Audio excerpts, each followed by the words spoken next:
contrapartes no se ponen de acuerdo en criterios indemnizatorios. Miren algo.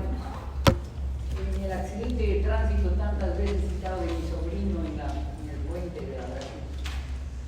Este fin de semana me está llamando el esposo de la presunta víctima, pero que en realidad era que había causado el accidente, ¿se acuerdan? Me está llamando porque yo le llamé el día del accidente para saber por el estado de salud de la señorita. Pero ergo, en el raciocinio del señor, eso significa un compromiso de pagar la asistencia. Y en realidad no hay tal, porque la señorita es la que ha causado el accidente. La señorita es los errores en la vida. Entonces yo le llamaba y le dije, señor, yo presumo que ustedes me van a ayudar, señor. ¿Tiene seguro la señorita? No, sí. Ha pagado el 85%. ¿Cuánto es el saldo? 20.000. Señor, mi patrocinado, en realidad no es mi patrocinado, sino mi sobrino no ha causado el accidente. Y si vamos a un proceso, no lo van a condenar. Le ayudaremos pues con 2.000 soles. Porque somos buena gente, no porque estamos obligados. Y el señor dice, no, que los 7.000 son. Señor, prosiga usted. Y al rato me llaman, ya doctora, porque obviamente se daba cuenta del derrotero del proceso en ese derroteo que hay entre imputado y presunta víctima. En la ley dice que eso no hay víctima, ¿no es cierto? Que podían haber pactado un criterio de oportunidad, incluso necesariamente porque hasta la oportunidad implica la autoinculpación, ¿no es cierto?, del imputado. Y entonces reiteramos como prerequisito del inmediato, ¿qué prerequisito hay? Es la autoinculpación, pues, en cualquiera de las modalidades, pero tiene que ver con autoinculpación. Y entonces había que ir midiendo la definición del carácter previo de la viabilidad del proceso inmediato que se hace primera fase en la audiencia de incoación. Porque, por ejemplo, una causa que pida para hacer terminación anticipada, ¿no es cierto?, no puede incoarse como proceso inmediato. Ya lo vamos a ver cuáles son las diferencias entre la terminación anticipada y el proceso inmediato. ¿Ok? Entonces, hay que, en primer lugar, decir que estamos en el escenario del proceso inmediato y eso se define en la primera audiencia de la audiencia de incoación. Y entonces, hay dos estadios pues, procesales, dos periodos procesales, como ustedes ya lo han leído en la Constitución. La primera, que corresponde a la definición de los presupuestos del juicio, para ver si el juez de investigación preparatoria puede en un solo acto dictar auto de enjuiciamiento y auto de citación a juicio. ¿Por qué? Porque en la primera audiencia de incoación, esa audiencia de incoación, ¿en qué termina?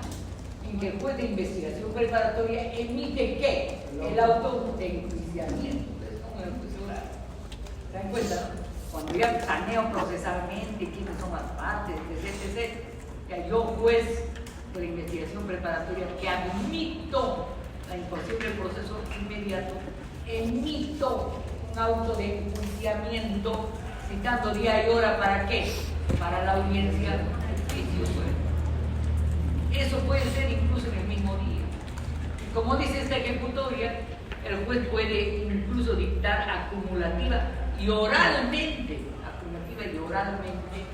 el auto de enjuiciamiento y el auto de citación a juicio.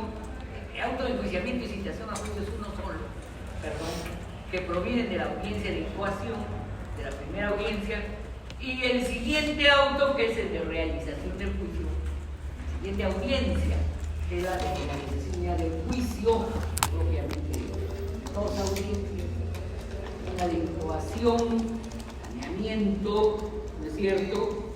Y ahí mismo se puede emitir el auto de enjuiciamiento. Puede no emitirse, puede simplemente admitirse a la incoación y luego notificarse para en un lapso determinado, creo que son 5 días, se emita el auto de enjuiciamiento. Todo eso en el escenario de la primera etapa, de la primera audiencia, no sé si me están siguiendo. No le llamo etapa, el primer estadio procesal del proceso inmediato. Y el siguiente estadio ya es la otra audiencia, la definitiva, la audiencia propiamente dicha de enjuiciamiento. ¿Está claro algún debate? Repetimos. Audiencia de incoación, de saneamiento, de definición de presupuestos del juicio, audiencia de carácter previo para ver la viabilidad del proceso inmediato, audiencia única de incoación. Y segunda etapa, audiencia ya de enjuiciamiento como tal del proceso inmediato. Sin la primera, no procede la segunda. Sí, en la primera, ahí en esta audiencia de incoación, ante la presentación de la fiscal de incoación, de la formalización. Claro, ahí el contradictorio, en esa misma audiencia, la defensa. Claro. ¿Va a aceptar? El pedido ahí oralmente se define todo. Ahí. Claro, la defensa va a decir, si aceptamos la incoación del proceso inmediato, ¿cierto? Este es un proceso, porque es de flagrancia directa, es decir, de tránsito, ¿cierto? Solicitamos, ¿no?, el pago del saneamiento de los, ¿cierto?, de la salud, del agraviado, de una reparación civil, de 3.000 soles, ¿no es cierto? Y en esa misma audiencia la contraparte podrá decir, no, nosotros estamos por pagar los gastos de salida, no, porque si no tendríamos que ir a la prueba, ¿no? Y aquí decimos que no hay hechos que probar, no hay que probar que yo soy imputable, yo no soy imputable, o soy imputable muy parcialmente, por eso soy confeso. ¿Se dan cuenta, no? Y de ese nivel de confesión se admite que la señorita se ha metido. Yo no podía ir atrás, pero bueno, digamos que podría ir a una velocidad menor. Digamos, algún nivel, ¿no?, que tiene que repercutir en la magnitud de la reparación para que no sea 5.000 sino 1.500 soles. Entonces, después va a decir, pónganse de acuerdo, ¿no es cierto? Y puede hacerlo para dentro de 3 horas, para una nueva continuación de la primera audiencia, convocar a la siguiente audiencia, que ya es la del enjuiciamiento. ¿Qué ojo que están ellos dejando? ¿Implicará o no que las contrapartes ya se han puesto de acuerdo? Sí, la audiencia del enjuiciamiento, sí, pues no, porque para eso es el ordenamiento procesal precedente. Porque si no se ponen de acuerdo, igual la audiencia se va a realizar, pero va a ser improcedente, pues, la declaración del proceso inmediato. Entonces se podrá apelar, pero ahí, en la segunda audiencia, no va a culminar la etapa del proceso inmediato si no se han puesto de acuerdo. ¿De acuerdo? Si no hay acuerdo, no hay culminación del proceso. ¿De alumnos? Bien. Esa se ponen de acuerdo, se puede hacer en la primera audiencia que en la segunda. La primera es para eso. Ahora, si ya salió el auto, se puede empezar permiso terminar el auto y que abre el proceso de incoación antes de que venga la siguiente. ¿Qué cosa sería antes de esta pregunta? Ya hubo hubo la primera audiencia. Claro. Antes de la segunda, ¿quién me está De la preguntando? audiencia pública de enjuiciamiento. Sí. La primera auto, la defensa puede impugnar ese auto. Tribunal no puede estar en desacuerdo. Perdón. ¿Por qué? Porque quien solicita el inmediato, ¿quién es? ¿Implica acuerdo entre las contrapartes? No. ¿Quién solicita el proceso inmediato? ¿Quién? El fiscal. El fiscal, pues. Entonces la defensa puede estar en desacuerdo con los términos de incoación. A diferencia, justamente, estimados, de la terminación anticipada, que implica un acuerdo con mencionado. ¿Okay? En que el que puede estar en desacuerdo, ojo, vamos adelantando un poco, va a ser el juez. Si, por ejemplo, los términos de la transacción son muy perjudiciales para una y muy favorables a otra de las partes. Entonces, a las partes corresponde convocar a sus órganos de prueba. Por ejemplo, para la primera audiencia, a las partes corresponde convocar a un testigo, o convocar al policía que intervino, por ejemplo, en el accidente de tránsito, y que llegó a posteriori, pero que no encontró en la escena sangre, ¿no? Que ya no encontró a la presunta agraviada, que ya había sido trasladada a una clínica, que encontró al presunto imputado que le dijo que ya había sido trasladada a la señorita a la clínica, pero que él se había quedado para esperar y declarar a la policía. ¿Se dan cuenta? Entonces, alumnos, ahí corresponde a las partes convocar a sus órganos de prueba, testigos, por ejemplo, presentar fotografías, por ejemplo. Ustedes ya saben que las fotografías son parte de prueba, ¿no? En el nuevo proceso penal. Ya les he dicho, alumnos, que todo el que quiera trabajar proceso penal tiene que tener un celular con... No hay celular que no tome fotografías, ¿no? No hay algún celular tan chatarra que puede no tomar fotografías. Hay algunos, bueno, hagan un esfuerzo que si tienen alguno de esos, tienen que tomar fotografía de su celular. Aunque sea limpio, tienen que tomar fotografía. Entonces, si no presentan en la primera audiencia sus órganos de prueba, por la naturaleza de celeridad del proceso, el apercibimiento va a ser que se prescinda de ellos. ¿Cuándo se prescindirá de ellos? ¿En qué etapa? ¿En qué audiencia? En la subsiguiente audiencia, pues en la audiencia del enjuiciamiento. Porque miren, en la audiencia del enjuiciamiento, si más o menos se quieren poner de acuerdo, puede haber algo en que no estén de acuerdo. Generalmente, ¿en qué cosas no están de acuerdo? ¿En qué? En la reparación, pues. Entonces, por ejemplo, si mi sobrino presenta una foto de que la moto de la señorita está tirada justo en el lugar donde la vía está horadada y que la moto de la señorita es la que se ha causado muchos más daños, y presenta una foto que la moto, el scooter de la señorita, y presenta una foto de que la moto de él está parada 3 metros más adelante, presenta una foto de que ha habido un discurrir con freno, ¿no es cierto? Tanto del scooter como de la moto, pero que la frenada del scooter ha sido mucho más obvia, incluso ha generado que se caigan algunas piedras en la escena. Eso, ¿en qué momento se presentará? ¿En qué audiencia? En la primera. ¿Bajo apercibimiento de qué? Esto es como, ¿recuerdan el proceso que hemos trabajado en el anterior curso? En la segunda etapa del proceso penal. ¿Cómo se llama la segunda etapa del proceso penal? En la intermedia. ¿Cuál es la audiencia principal en la intermedia? ¿Cómo se llama la audiencia principal en la etapa intermedia? Control de acusación. Bueno, si el abogado no presenta en esa audiencia pruebas, ¿podrá presentarlas después en el enjuiciamiento?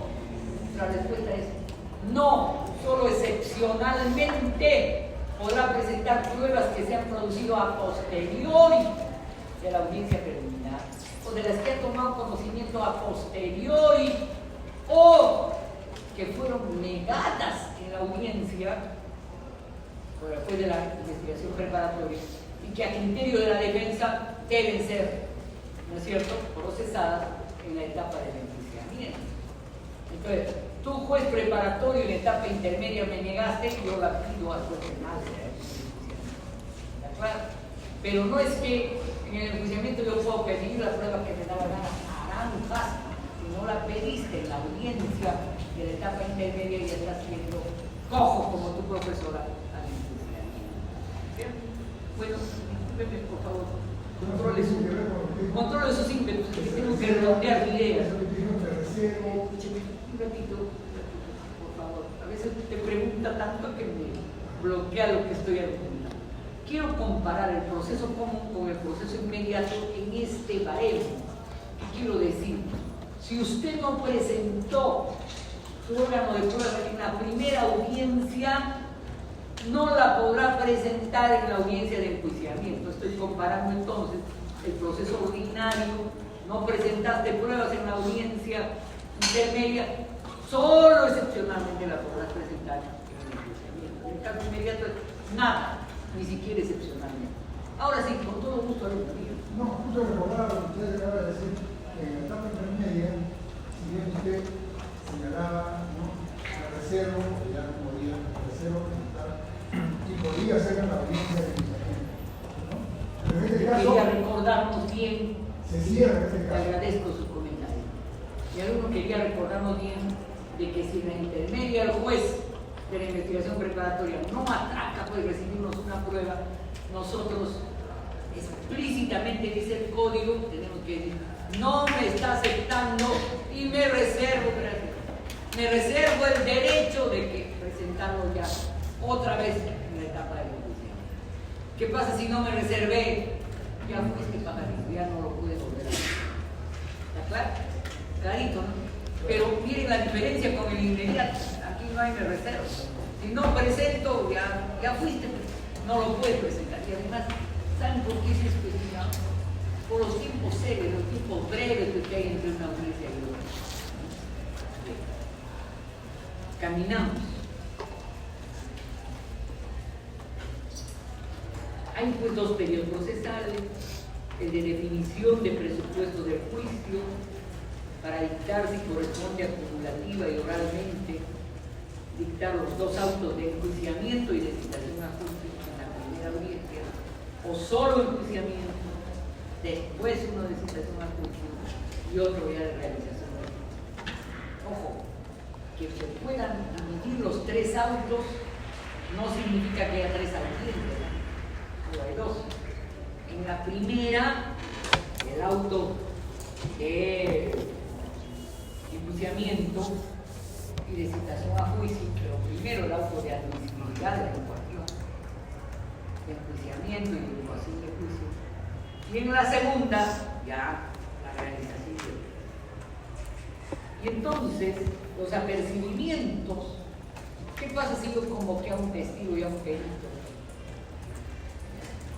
Un perito, por ejemplo, para ver, en omisión de asistencia familiar, yo he contado al taxista que me trajo que su hijo trabaja de gerente de Cali, ganan bien, ganan más que 10.000 soles. Y una de las madres, porque tiene 3 mujeres con hijos diferentes, le ha hecho una denuncia de omisión de asistencia familiar y quiere que le pase 3.000 soles, pero tiene 3 alimentistas. Como saben, la prestación alimentaria de un alimentista solo puede llegar hasta el 60% de lo que gana en total. Si gana 10, puede llegar solo hasta el 10.000 soles. Y la madre de uno de ellos quiere 3.000, no puede, porque está violando el principio de proporcionalidad, pero también el derecho de los otros alimentistas a recibir la prestación que les corresponde por sus padres.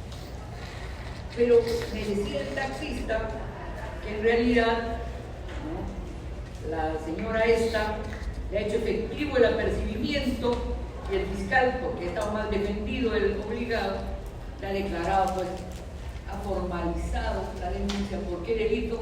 Omisión de asistencia. Pero hay algunos fiscales que con buen criterio, antes de formalizar de frente, convocan al obligado a la fiscalía. Facultad que no está, lo que no está prohibido está permitido. Mediadora. ¿Se dan cuenta, no? Entonces facilitan, ¿no es cierto?, una relación entre las contrapartes y le explican, en este caso a la señora, de los 6.000 que el señor, si le dieran el máximo, sus hijas que tienen mellizas solo podrían recibir 2.000, o sea, 1.000 para cada una, porque los otros 2 son para el otro hijo y los otros 2 para el otro hijo. Y además el señor dice que mantiene a su madre, todo lo que ya sabemos que siempre sale en el proceso de alimentación. Entonces, es decir, los apercibimientos que están sin a proceso inmediato en un proceso de omisión y presentan de testigo a la madre, y la madre a la que su nuera le visita el día anterior llorando, que es muy viejo, bla, bla, bla, decide no ir. ¿No? Entonces, el juez, en el proceso de inmediato, ¿qué apercibimiento dictará si no va, ¿no es cierto?, un órgano de prueba, testigo, perito, debidamente individualizado, con domicilio cierto, a la audiencia, a la primera audiencia? ¿Qué pasará? Se va a prescindir de ellos para la siguiente Se va a audiencia. hacer efectivo, hábleme técnicamente, se va a hacer efectivo el apercibimiento. ¿Eso qué significa? Significa pues desistimiento de la presentación de ese órgano de prueba. Ahora, ¿qué pasa si a la señora le dio un ataque? Y el digo presenta una constancia certificada de que la señora estaba mal de salud. Excepcionalmente se va a permitir que pueda. Excepcionalmente se va a permitir ¿qué cosa? Que La pueda. convocatoria, ¿qué audiencia? ¿La de incoación o la de juicio? Juicio. No, la de incoación. No, tiene razón, perdón. Juicio. ¿Por qué? Perdón. Tiene razón, juicio. ¿Por qué? Porque ya está definido el saneamiento procesal. En el juicio es que se van a actuar las pruebas, pues, y esta señora iba a declarar en el juicio, perdona. Entonces se va a convocar nueva cita, ¿no es cierto?, a la parte concernida con debida citación al órgano de prueba. Solo excepcionalmente el juez, casi de oficio, va a convocar nueva cita. Cuando, por ejemplo, el testigo es una autoridad pública, ¿no es cierto?, o pertenece a la Policía Nacional, ¿no es cierto?, o al órgano jurisdiccional, juez o fiscal. Por ejemplo, los policías que han intervenido en un accidente de tránsito, que están ocupados. Reitero y aclaro el error que tengo.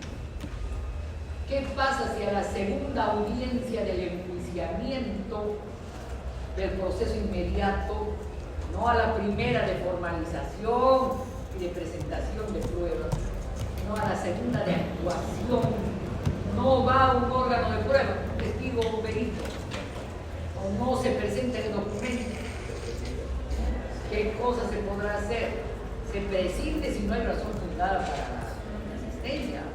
O sea, no es que de oficio se convoque una nueva audiencia, no. Se prescinde si es que no hay una razón especificada de ausencia, pero sí la hay a criterio de quién, del fiscal, del juez o de la parte. Del juez. Del juez se convocará un día y hora para una nueva audiencia. ¿Qué audiencia? ¿De incoación o de enjuiciamiento? Enjuiciamiento. ¿Estamos claros, hermanos? Ya podemos distinguir entre qué es la audiencia de incoación de la audiencia de enjuiciamiento del proceso inmediato.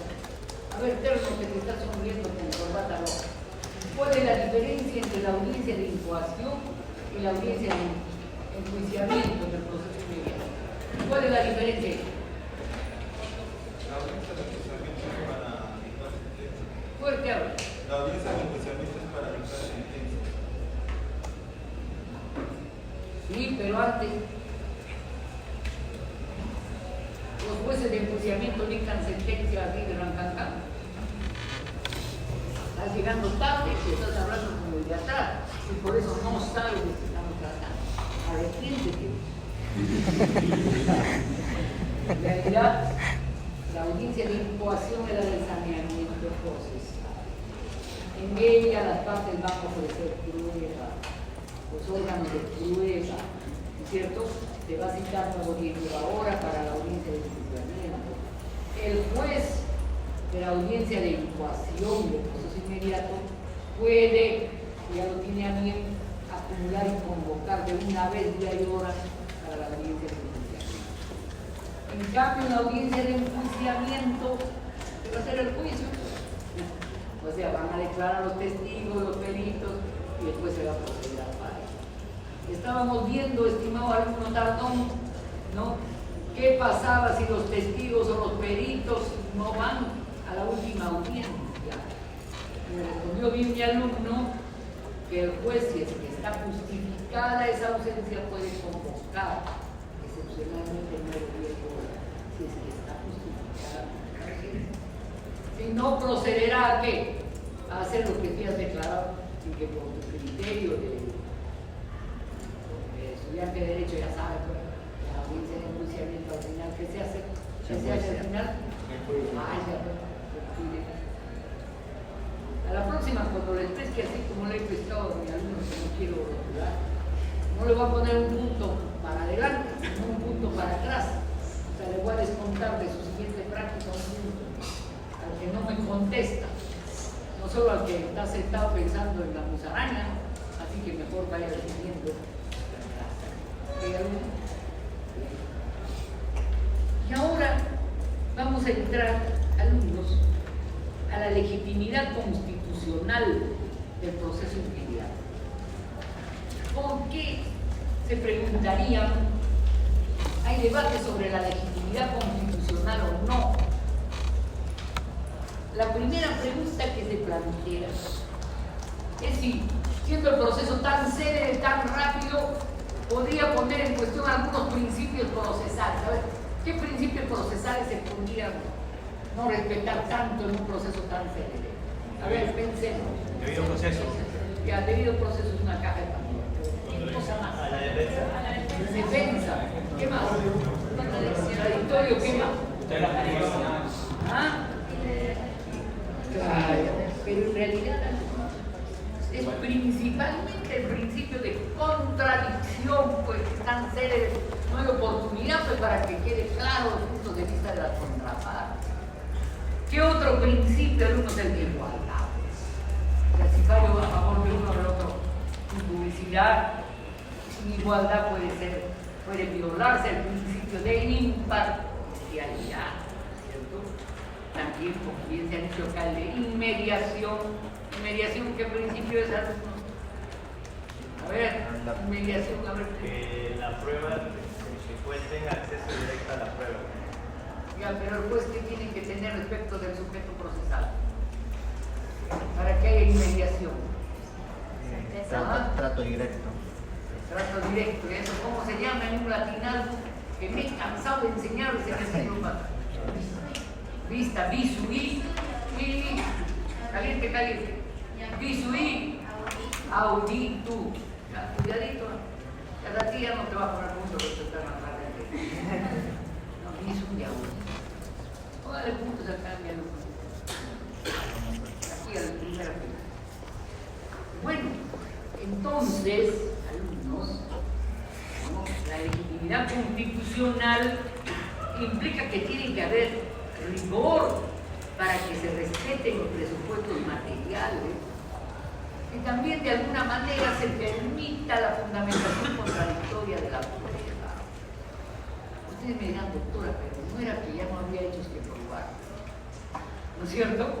Sí, pues, pero puede haber sobre la misma prueba, puede haber distintas lecturas. Por ejemplo, hubo accidente de tránsito, ¿no es cierto? Una lectura puede ser: yo no tengo nada que ver, la señorita se metió y todavía me perjudicó por atrás. La otra lectura será: yo no tuve nada que ver, la situación de la vía y lo que ha causado el accidente. Y aquí, como los dos sujetos procesales hemos intervenido en los presupuestos tácticos, en todo caso la contraparte debe asumir como yo la responsabilidad civil derivada de la infracción. La argumentación puede ser diversa, ¿no es cierto? Antes del enjuiciamiento. La lectura puede ser distinta antes del enjuiciamiento. Antes, más que del enjuiciamiento, antes del fallo. ¿No es cierto? Porque al final el fallo puede dar razón a una u otra. Claro.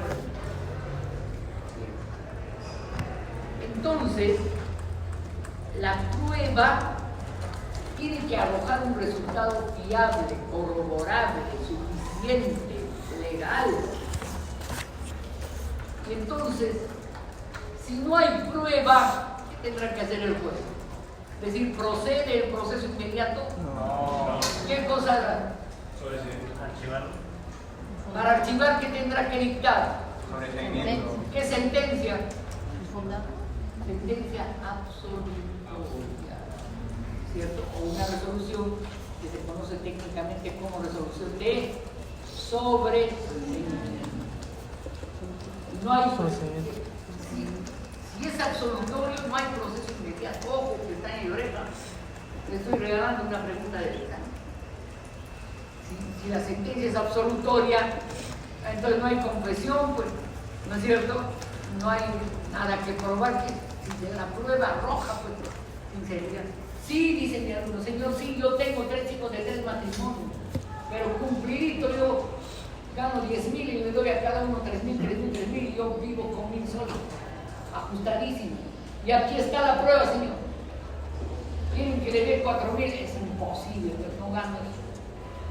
¿Se dan cuenta? ¿No? Entonces ahí, aunque circunstancias tan obvias, no hay, ¿no es cierto? Hay un fallo, ¿no es cierto? Hay un sobreseimiento. La práctica va a devenir en archi.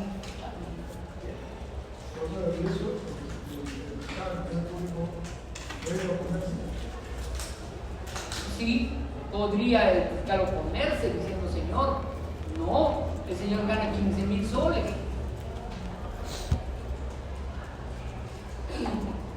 Debe 8 meses, señor. Solamente ha depositado el último mes para quedar bien ante su juzgado.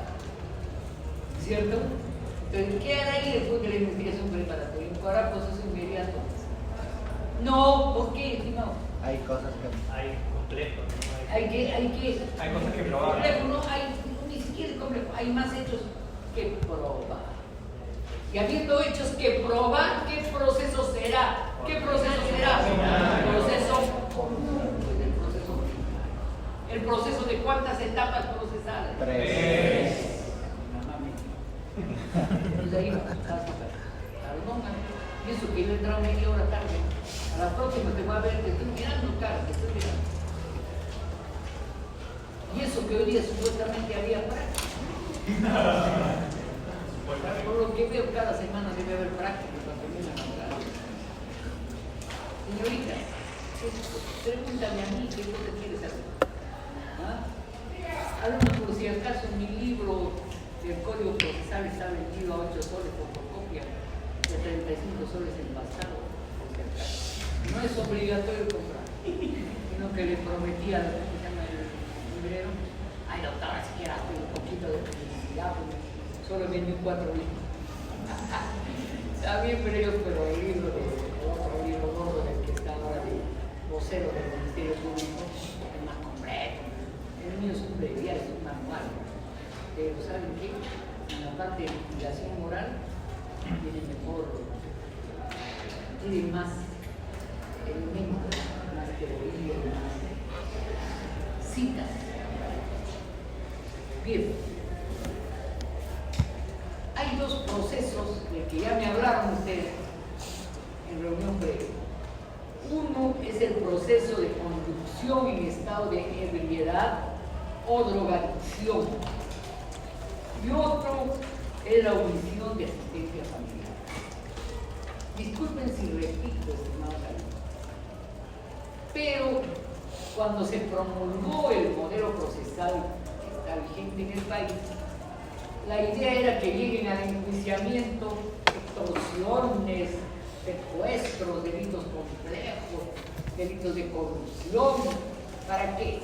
Para que los recursos del Estado se inviertan pues, en procesos complejos o de alto nivel de legitimidad. Pero ¿qué pasó? De las cuentas de la metodología criminal, casi el 65% de procesos que subían a enjuiciamiento eran de omisión de asistencia familiar. Y ahí hay temas más, a mi juicio, bien emparentados con la sociología criminal. Hay muchas mujeres que no quieren tanto que le pague, no quieren meterlo a ayudar. Al que no le paga la prestación, aquel que está con otra mujer. Ahí esas cosas también yo debo decir en honor a la verdad. Pero claro, también hay tremendos irresponsables que no pagan la prestación. O que la pagan solo cuando ya hay un mandato de detención sobre su cabeza. Yo he estado en audiencias de enjuiciamiento, de omisión de asistencia familiar, en que el obligado debe 8.000 soles. Y le dice al juez penal ya de enjuiciamiento, ya, le dice, señor, aquí tengo 4.000 soles, yo los pago, pero no me ordenen encarcelamiento. Y cuando modestamente le preguntamos desde la contraparte, ¿por qué no consignó?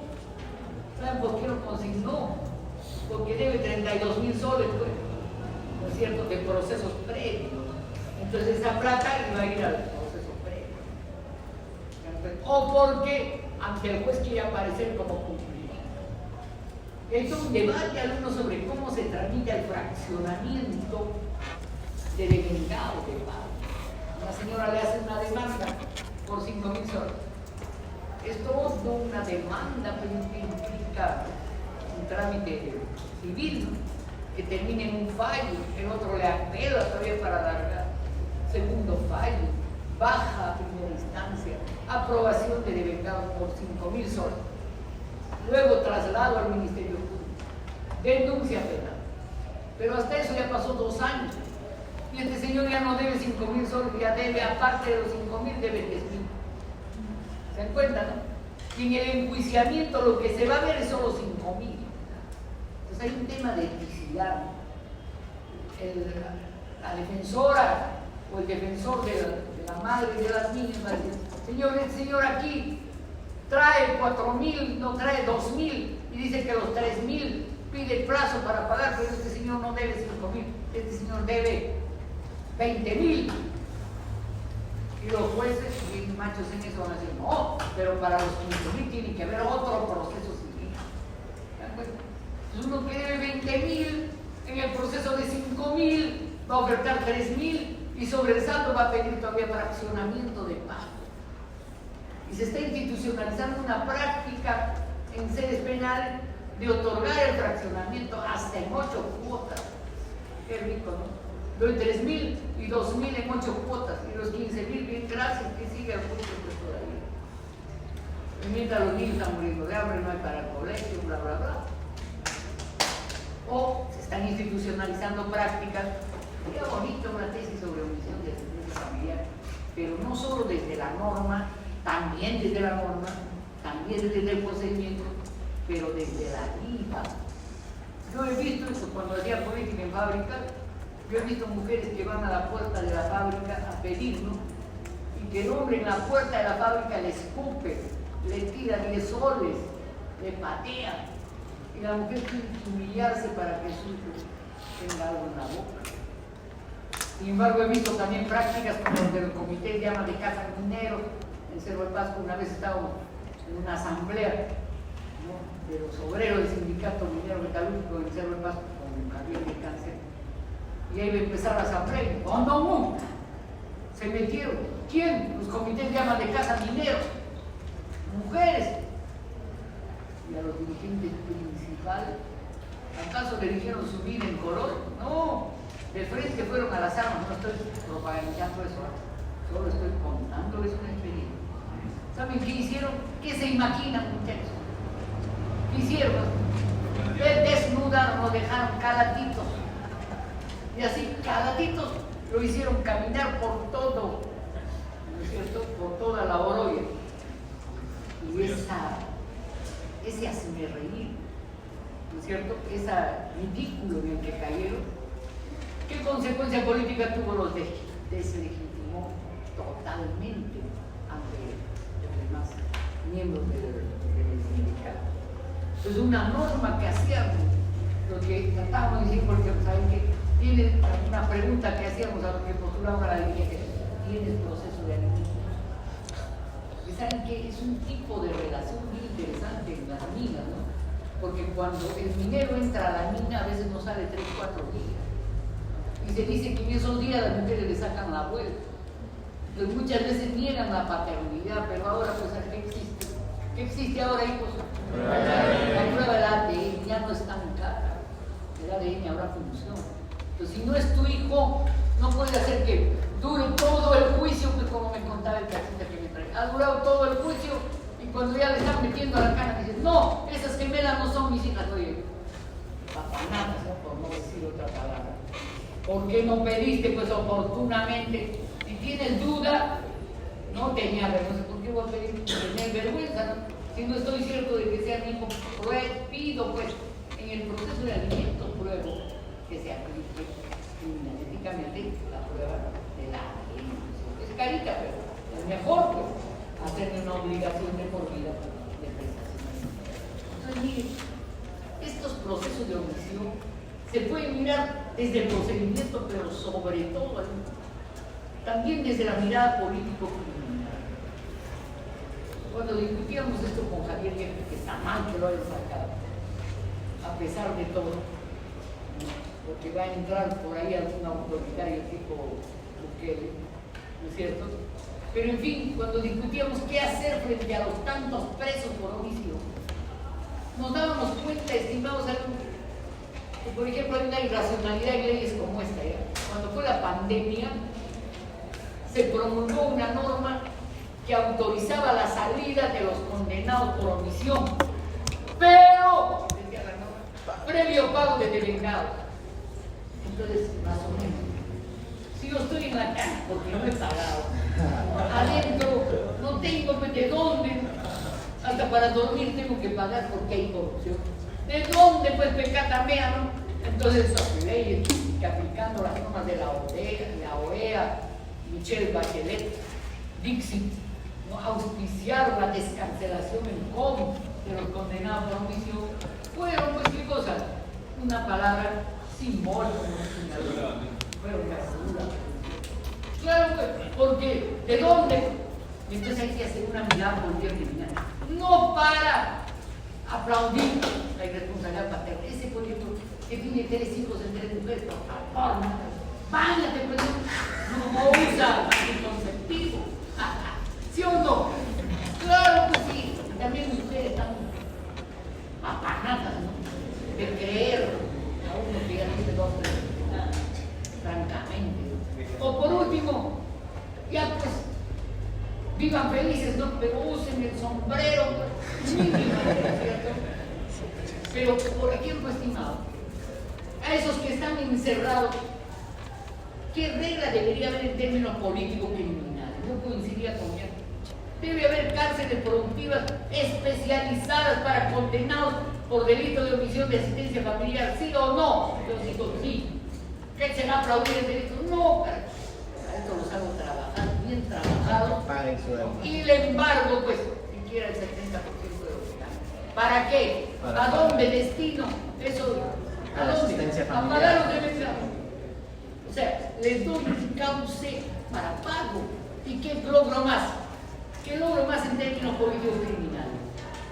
Es una alternativa, pues, al proceso de Reinserción. tutorización, ¿no es cierto? Y sobre prisionización, donde uno incumplido, entras por incumplido y sales criminal o adicto, ¿no es cierto? La subcultura criminal genera procesos de prisionización francamente, salvo que a lo Bukele, felizmente no es así en nuestro país, se condenen en omisión, no hay esa condena, ¿no? Puede durar 30 años, 40 años, 60 años. He visto un informe que está en Perú de los que están detenidos por Bukele, jóvenes, penados por 60 años, 80 años, 100 años. En esa pena, estimados alumnos, tiene sentido el paradigma de la rehabilitación, reeducación. ¿Para qué? ¿Para qué si yo voy a estar toda mi vida en Canadá? Por eso, como dicen los criminólogos vascos, este tipo de pena de larguísima duración es el colapso, pues, de la teoría de pena en clave del Estado social y democrático de derecho, en clave de rehabilitación.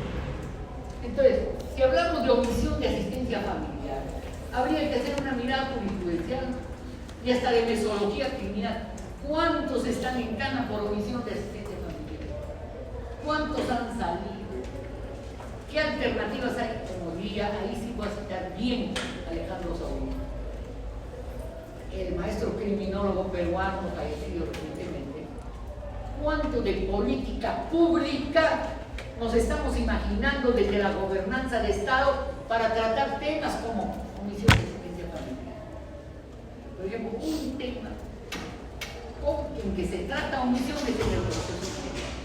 ¿Qué se dice sobre omisión de asistencia familiar?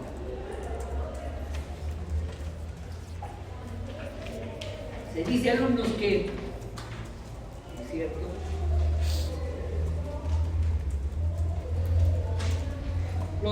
los delitos de omisión de asistencia vulneran las obligaciones civiles de los que tienen familia y ponen en peligro la sobrevivencia pues, y la vida de los alimentistas, limitando su derecho de participación social.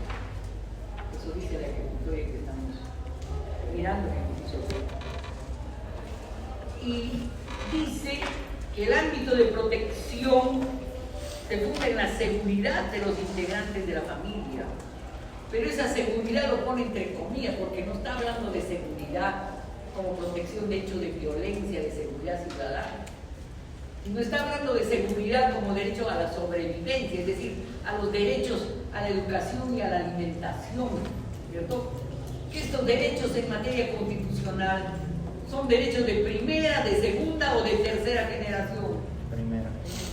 No, segunda. ¿Cuáles son los derechos de primera generación? Son los derechos pues que Hobbes reconoce en el Leviatán. ¿Cuáles son los derechos? El derecho a la vida, a la integridad física, pero también la burguesía inoculando desde el 18 como derecho de primera generación la defensa del derecho a la propiedad. Esos son los derechos de primera generación. Pero en omisión, obviamente es el derecho a la vida también de los niñitos, ¿no? Pero también es el derecho de segunda generación ¿a qué? A la educación, ¿Y a qué más? A la alimentación. Entonces, estimados alumnos, lo único que dice la ejecución es que en la incoación del proceso inmediato por delito de omisión de asistencia familiar, ¿no es cierto?, parece que no falta ya la concurrencia del presupuesto de evidencia delictiva y de ausencia de complejidad. Un punto al que me diga, ¿por qué ya no sería necesario el requisito de ausencia de complejidad tuya? El requisito de ausencia de complejidad no es porque te discrimines. Lo que pasa es que quiero que haya un desarrollo un poco más igualitario. Tú y tú son ya, pues, y aquella, pues, prudencia. Para ir entregando la lista de asistencia, para que vayamos llenando. No lo puedo. ¿Te vas a retirar? No. Ahí nomás. Entonces, a ver, alumnos, pensemos. No es que no puedan hablar, ¿ya? Hablan cuando ya no haya otros que quieran hablar. ¿Okay? Tú, ¿por qué en omisión de asistencia familiar e incluso en conducción en estado de ebriedad o de drogadicción ya no habría que probar evidencia delictiva y ausencia de complejidad? ¿Por qué? Bueno, en el caso del delito de omisión de asistencia familiar, tendría que haber una sentencia previa en el ámbito civil. Entonces, ¿qué necesidad de probar? Nada en particular.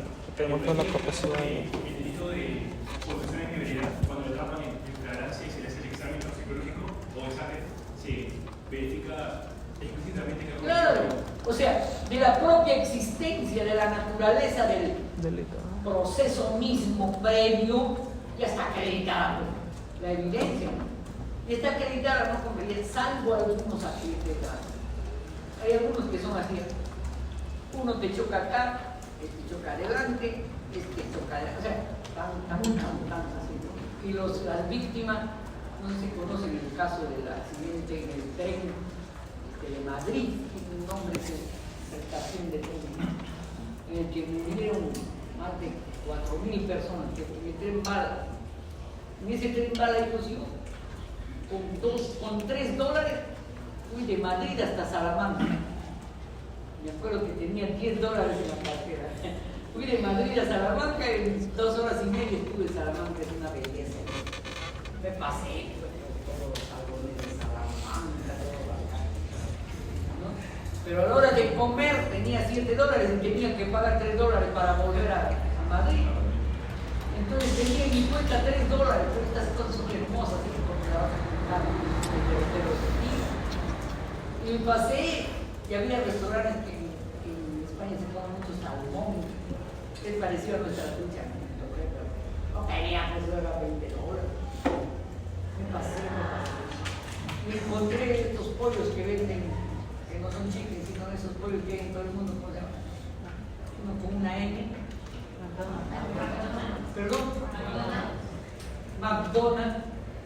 Entré al McDonald's y por $1.50 cuatro de bola. Me llené y regresé a Madrid, ¿no?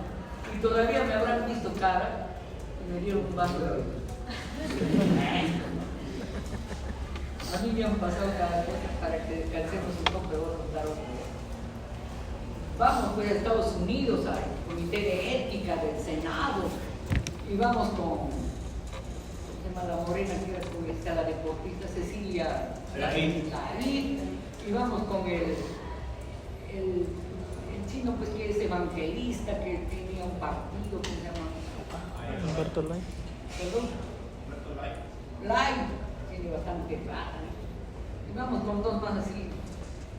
Yo había ido y un día antes en Washington me compré varios libros y Franco Alumno tenía $5 en mi cartera.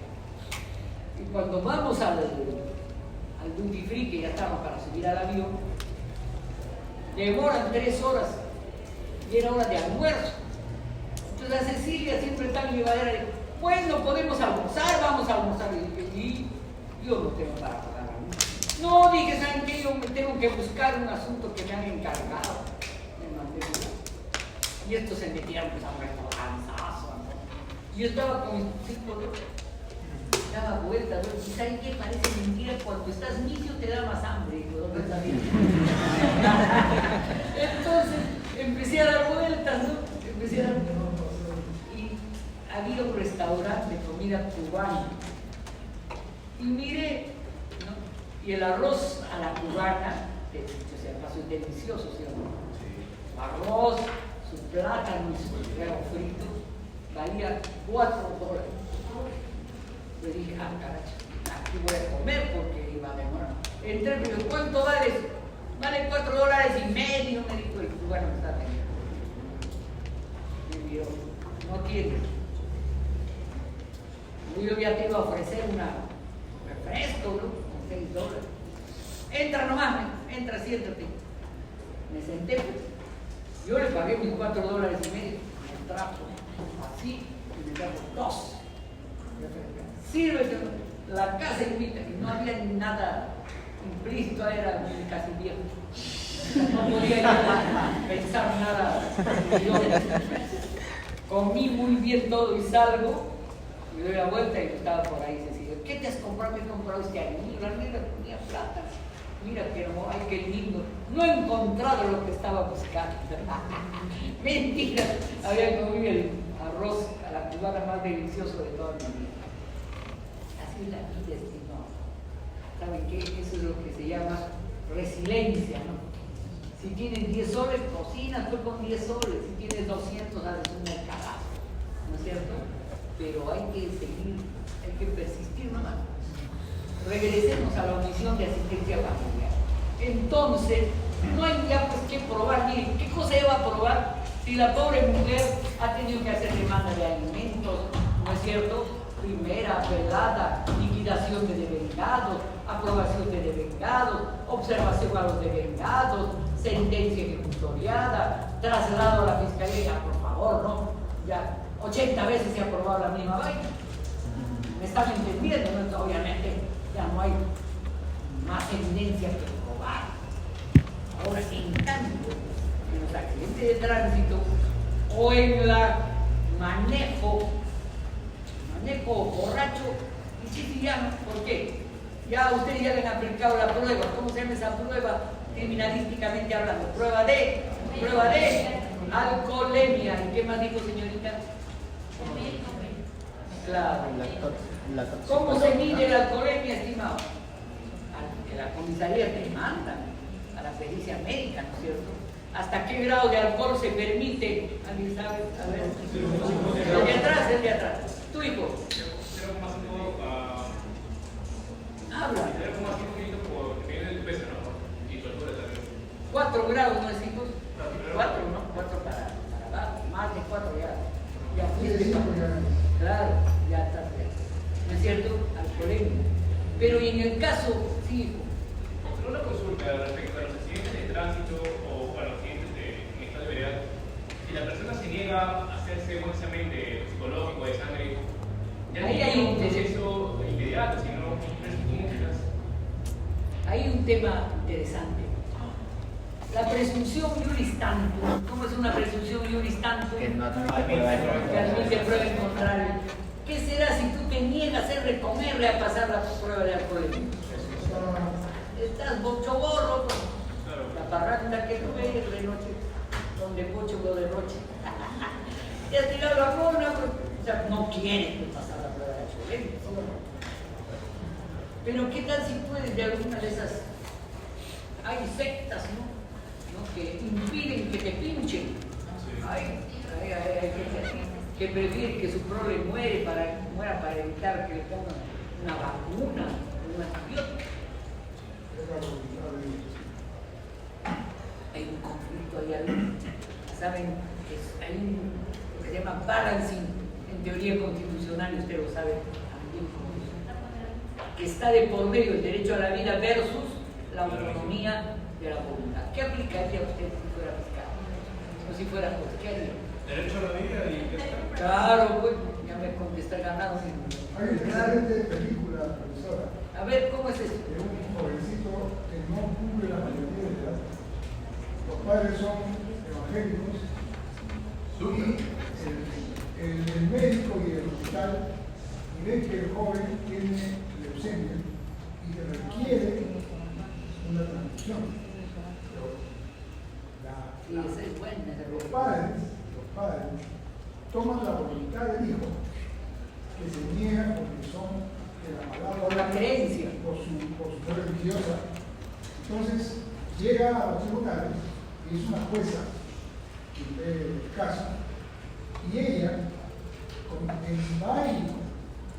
no lo dice ella, pero en el principio de inmediatez rompe los temas y ella va personalmente al hospital a hablar con el joven. ¿Y lo convence? Y entonces, no, al joven se le ve la convicción. ¿Se resiste? ¿No quiere? No. Al final resuelve por la vida del joven. ¿Cómo? Odopa. Proceda. No, por eso en el hospital procede, ¿no? Ya, pero él hasta el último instante se negaba. Pero la orden o sea, la sentencia estaba a la espera y Qué interesante, ¿no? ella resuelve y se logra. Allá atrás quiere hablar alguien. Sí, algún. Sí, hablando de esa película, yo llegué a leer algunas Fuerte. anécdotas de gente que precisamente se le había obligado por una u otra razón a hacer la transfusión. Y sucede que el problema no queda ahí, sino que por su creencia y porque esos grupos son operan como secta. Cuando a una persona se le salva por la transfusión con un elemento similar, esta persona queda marginado dentro de ese círculo. Entonces, como el círculo también en cierto modo demasiado cerrado y excluyente, lo que hace es apartar y rodar a dicha persona lo más que se pueda hasta que puedan hacer que se largue por su cuenta. Entonces también es que queda ese problema y que muchas veces no se menciona porque el problema principal que es meterle la aguja para que pueda salvar su vida. Pero también llega... Bueno, ¿qué haría usted? Yo sí le meto el... A mí me importaría poco nada lo que digan los padres. Tampoco. Sustentados con derecho a la En mi vida balance, por mijo. creencia religiosa. Mira, yo respeto tu criterio. En realidad sí, ¿no? Es que Pero por poco sentido nada, común, ¿no? Pero sí tendrías que argumentar por qué. Por eso, porque el derecho a la vida está por encima de la libertad de creencia. Y de nada te sirve libertad de creencia si estás muerto. Ya después ahí se podría hacer alguna especie de... Mátate tú después si quieres. Pero de acá sales vivo. No, es decir, a lo mejor un punto de algo. Allí también de hecho se podría extrapolar la cosa para iniciar un proceso en contra de los padres por esa negligencia, porque por la cuestión de sentido común. ¿Qué delito incurrirían los padres si sistémicamente se negarían? A ver, un poco de dogmático. ¿Qué delito? A ver, porque me gusta el derecho. ¿Qué delito? ¿Ah? Abandono de personas en situación de peligro. Oye, estimado, ustedes ya van a ser abogados. Sí. Cuando vengan a consultar, ya rapidito tienen que saber este del delito, por lo menos una revisadita, pero el facto ya tiene que estar funcionando. Así que hay que ir dando derecho penal. Bueno. estado de ebriedad, se dice que siendo delitos de peligro real, pone en riesgo pues la vida de las personas. Y en ese sentido se protege la vida, la integridad física de las personas, ¿no? Y se requiere pues la conducción en un estado físico solvente de un vehículo automotor. Y que cualquier consumo, sea droga de cualquier clase, ojo, OH también es droga. Esa idea sonsa de que alcohol no es droga, sí es droga, ¿no es cierto? Conducción en estado de ebriedad o de marihuana. Dime que no hablamos de fentanilo, ¿cómo se llama la droga que está? Fentanilo. Pero hay un montón de otras drogas, estimados alumnos. En Asia, ¿no? Los veranos, tremendo negocio que es venta de drogas en pastillas, ¿no? Y últimamente en sedes penitenciarias ya no venden tanto marihuana, en arroz con pollo con relleno de marihuana, no.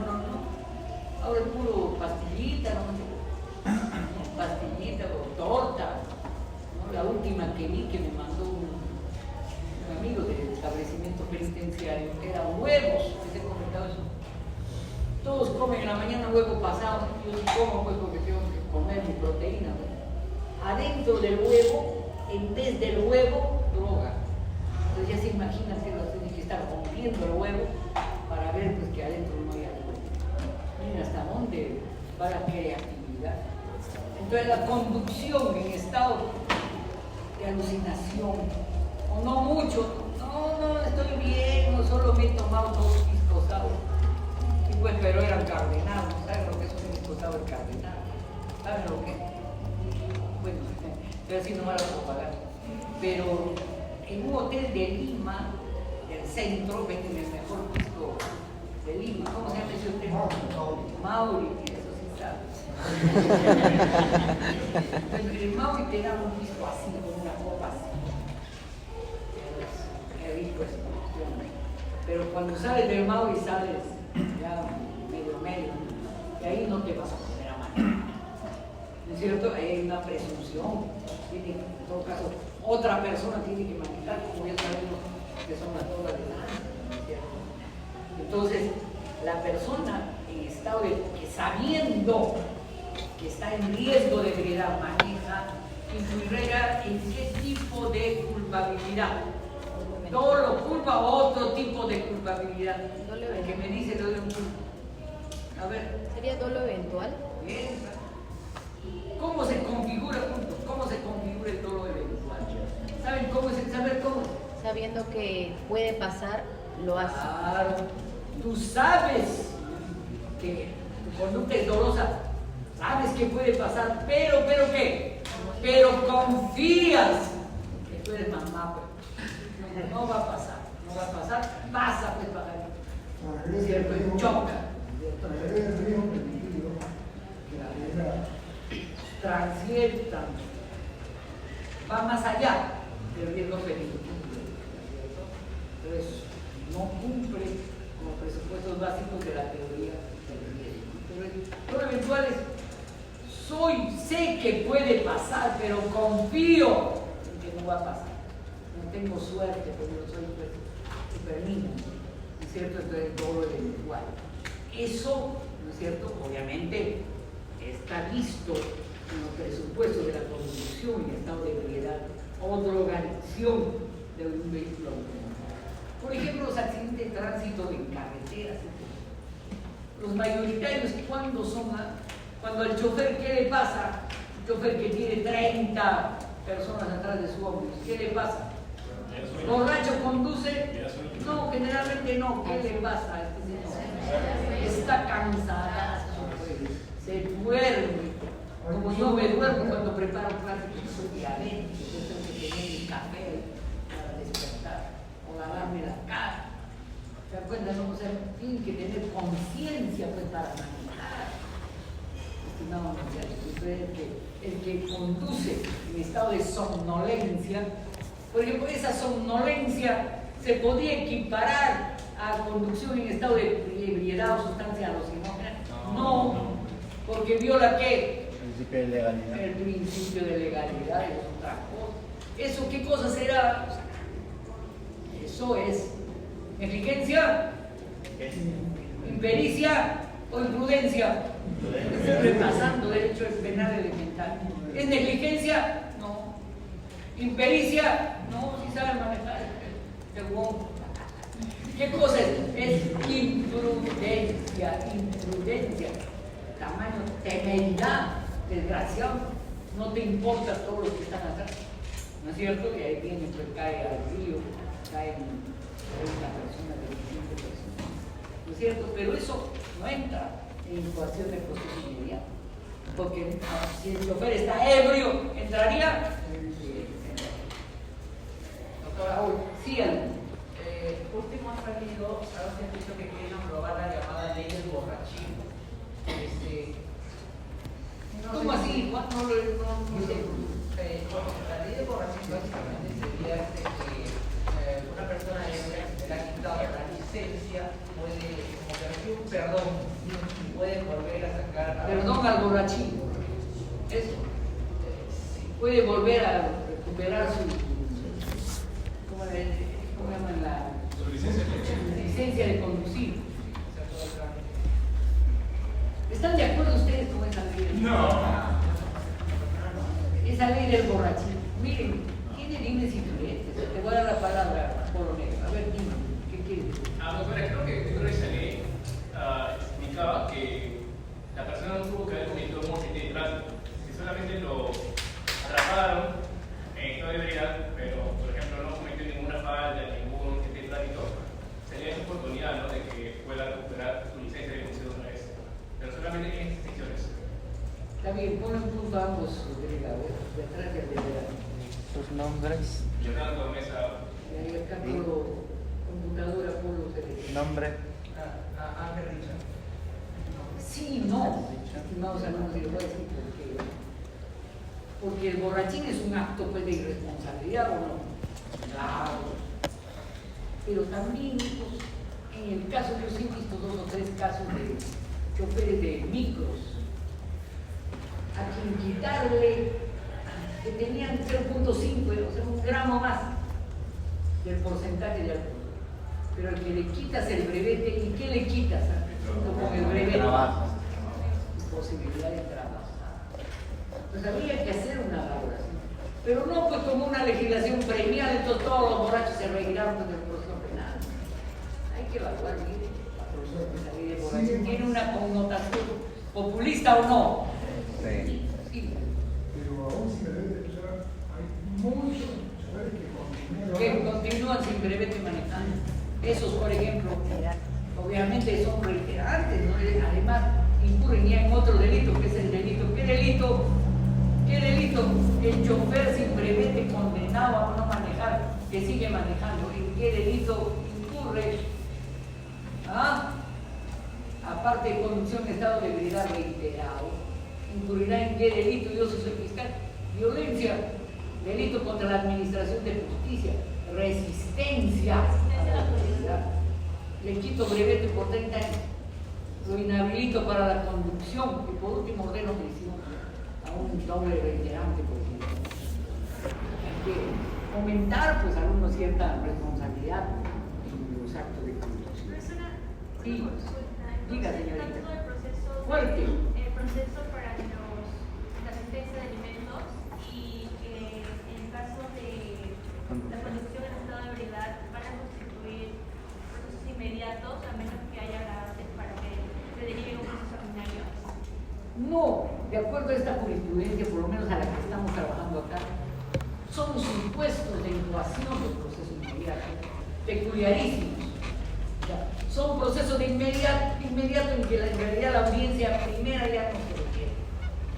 Entonces vamos de frente a la audiencia de enjuiciamiento, porque es obvio el hecho precedente, ¿no? Prima facie, estás borracho, pues prima facie eres un incumplido, estás drogado. Pero depende, ¿no?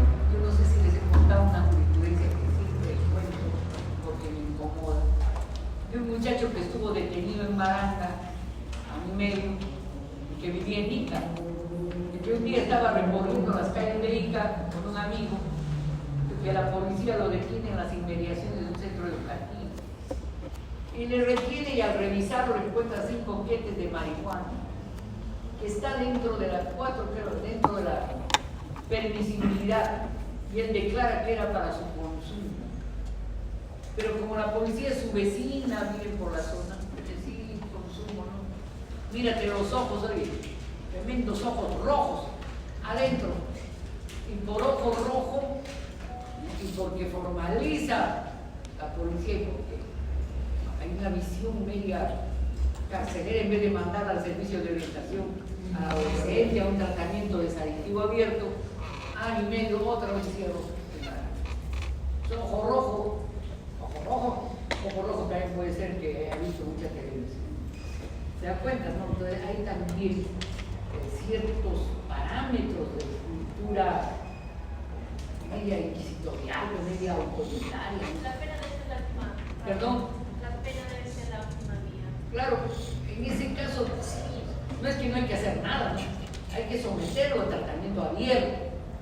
Pero en tratamiento abierto, ojo que está en mi oreja, debe haber una política criminal desadictiva.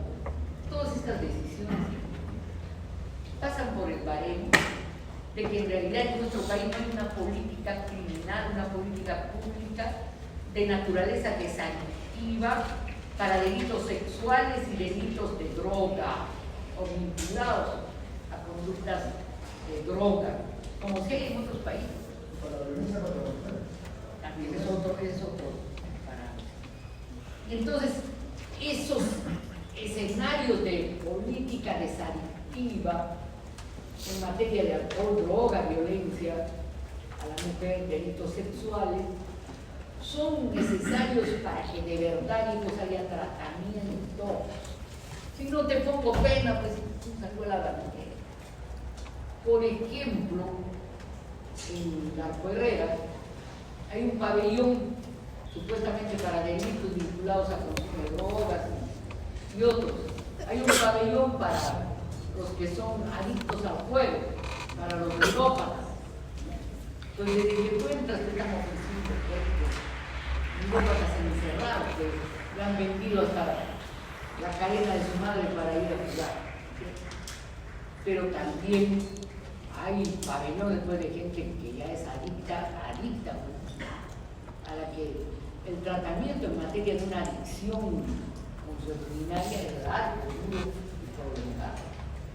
Pasa por una etapa generalmente violenta en que el síndrome de abstinencia es muy alto, estimados alumnos. Por eso tiene que tener un tratamiento cerrado, no solo psicológico, sino psiquiátrico. Pero también tiene que tener un tratamiento que no solo sea te corto la adicción autoritariamente, sino tiene que tener un tratamiento en que le vayas construyendo, lo acompañes en la construcción de otro proyecto de vida, por ejemplo, productivo. En Arequipa, a chicos adictos, Pedro P. Díaz, que es ¿saben alguien qué es Pedro P. Díaz? Es una fábrica de peletería, de carteras, de cartapacio, de mochila, pero de cuero bien caipajo. Entonces estos muchachos están aprendiendo peletería, están ganando su plata. Pero ojo, pestaña y oreja, nada. Se controla muy bien que no incurran pues, en práctica de droga, ¿no? ¿Y cómo? ¿Ganando qué? Porque lo prohibido generalmente, ¿qué cosa es? Lo prohibido pues le gusta a la gente. Entonces hay que inventar otros placeres, más que inventarle, hay que construir con ellos otros placeres. Mire, por ejemplo, en el caso de Arequipa, los jóvenes más ranqueaditos jugaban siempre fútbol y jugaban bien, pues. Y entonces los psicólogos de una ONG los iban, los juzgaban, eran tan buenos que lo inscribieron pues en el campeonato deportivo de Arequipa de personas libres. La directora me consultó a mí, era presente al conocer si es que le dejaban, ya cada uno con su policía iban pues y ganaban. Llegaron a primera división. Miren, Entonces todo el Pronacet, ya que ranqueado, no ranqueado, todas las familias del Pronacet se adueñaron del estadio con polo blanco y campeonamos. ¿No? Y todos los más ranqueados ya, ¿no? O sea, sobre todo los, ya eran naranjas, las madres cocinaban, era una fiesta, era otra forma de ser joven, ¿no es cierto? Ganaron, pues algunos ganaron plata, construyeron varias cosas para el pabellón productivo de Coronación. Pero la idea es cómo en el tratamiento vas formando producto del día de hoy. Entonces aquí en el modelo del procedimiento es simplemente decir, sí se puede incoar proceso inmediato. ¿Por qué? Porque parece que ya no hacen falta los presupuestos, ¿no? Pero en materia de omisión de asistencia, le felicito a la alumna que me preguntó sobre eso. Miren qué interesante lo que señala la pluma de César Lamnavín. Dice, en omisión, el juez tiene que tomar en cuenta sobre todo la posibilidad de actuar del imputado, porque lo que se pena, ojo, no es el no poder cumplir, sino el ¿qué? El no querer cumplir. Ojo, entonces, si soy inicio, quiero cumplir, pero no puedo, entonces, si son jueces ustedes, tendrán que ser más blandos, ¿no? Miren, desde el siglo XVIII, el cura John Howard escribía en su reforma penitenciaria escrita para el Parlamento inglés: no hay prisión por deudas. La deuda clásica en nuestro escenario político criminal no es pues la deuda de los tremendos fraudulentos cuello blancos, ¿no? La deuda clásica que lleva un montón de gente a Canadá, ¿qué cosa es? Es omisión de asistencia.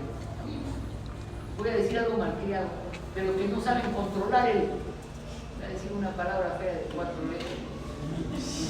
No era el pene, era el pito, ¿cierto? Pero saben que algunos, esa ignorancia sexual, no pueden cerrar pues 6 años, 8 años, ¿no? Atrás hay la irresponsabilidad del Estado de una educación sexual pues, a las nuevas generaciones, o no. Pero también hay la responsabilidad del Estado de no hacer políticas públicas de inserción productiva para las gentes de más bajos recursos, sí o no. ¿No? Si el Estado le da para trabajar, aunque gane poco, ahí está, pues sí puede trabajar, sino que no le da la gana pasar. Hay gente que tiene plata y no le da la gana pasar. ¿Saben por qué no le da la gana pasar? Porque una señorita tan bonita como mis alumnos ya no quiere acostarse con él, aunque tenga un hijo común. Pero te acuestas conmigo y te doy la plata. No, Naranjo, no, pues, tú tienes que cumplir con tu hijo fuera de tus afanes sobre mi cuerpo, ¿no es cierto? Y como esos hay casos, sobre todo el caso más media o de estratos más altos. Por eso hay que tener bien claro, sobre todo para la defensa, digo, para atenuar responsabilidad, ¿no es cierto? Lo que se criminaliza no es no poder cumplir, sino no querer cumplir. Y entonces, el proceso inmediato, por ejemplo, en OH o en droga, ¿qué prueba deberá juntar necesariamente en el proceso inmediato? ¿Qué prueba tendrá que haber en la primera audiencia? ¿Qué prueba? La prueba pues, de alcoholemia, o qué prueba en el caso del adicto. Toxicológica. Ahí lo vamos a ver. Estimados, vamos acumulando, todavía nos falta.